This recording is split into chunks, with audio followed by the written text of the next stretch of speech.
your attention, please?" Lucy calls as she steps up onto the lunchroom seat next to Ruby's. She pulls a shiny red kazoo from her pocket and blows a loud, buzzy fanfare. The noisy lunchroom is suddenly quiet. "Today, May 21st, Lucy says in her best stage voice, is the 12th birthday of my best friend, Ruby G. Pepperdine."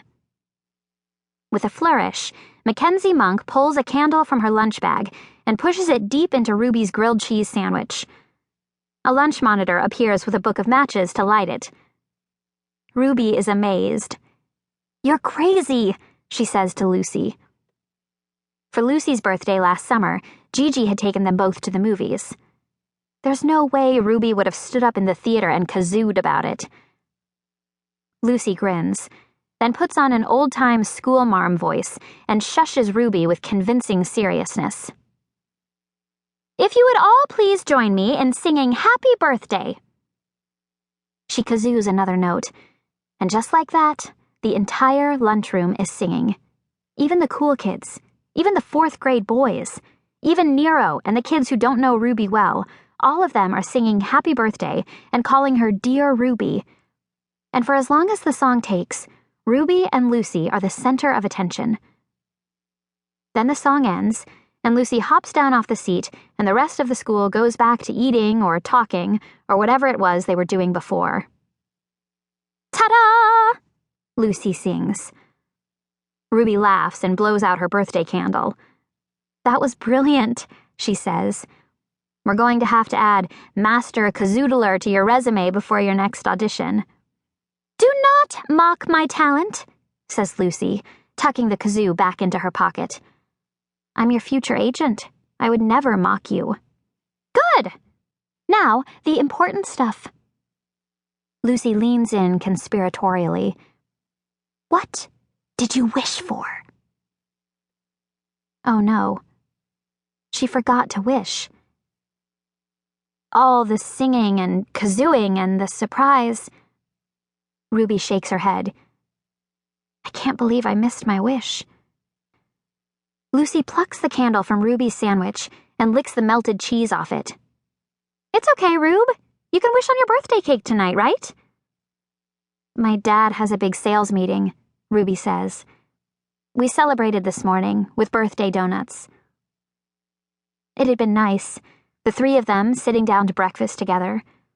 They'd all turned off their phones and eaten donuts, and her parents had kissed her and given her a Catherine Patterson book as a gift.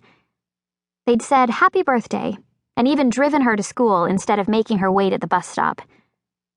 But there hadn't been any candles on her donuts, and she hadn't made a wish. And this year, for the first time in 12 years, Ruby had something really important to wish for. Not that her hair would turn curly, or that she'd get a new bike, or that she'd be better at soccer, but something really, truly important. Something she hasn't stopped thinking about since she saw Nero's color wheel last week. And now she's missed her chance. "There's always Captain Bunning," says a voice from another table. It's Nero De Niro. "Geez, Nero, eavesdrop much?" Lucy rolls her eyes. "Once a person kazoos in the lunchroom, she's lost her right to privacy," Nero says. "It's the fate of all celebrities." Ruby can tell that Lucy would like to stay irritated at him, but she's too flattered by being called a celebrity. "You could try Captain Bunning," Lucy whispers, once Nero turns back to talking with the boys at his table. Lucy means the statue in town. She means Ruby can try tossing a quarter and wishing, like that old town legend says. But after school, Ruby is supposed to go to Okada Martial Arts to help Lucy dust and vacuum the lobby. Mr. Fish has promised to give them $5 for their trouble. And after that, she has to go straight home for dinner with her mom. Besides, she doesn't have a quarter. 6 hours later, however, when Mr. Fish compliments her dusting and pays Ruby 2 crisp dollar bills and 2 round quarters, Lucy can't help but see that one of those quarters is from their birth year. It's fate, Lucy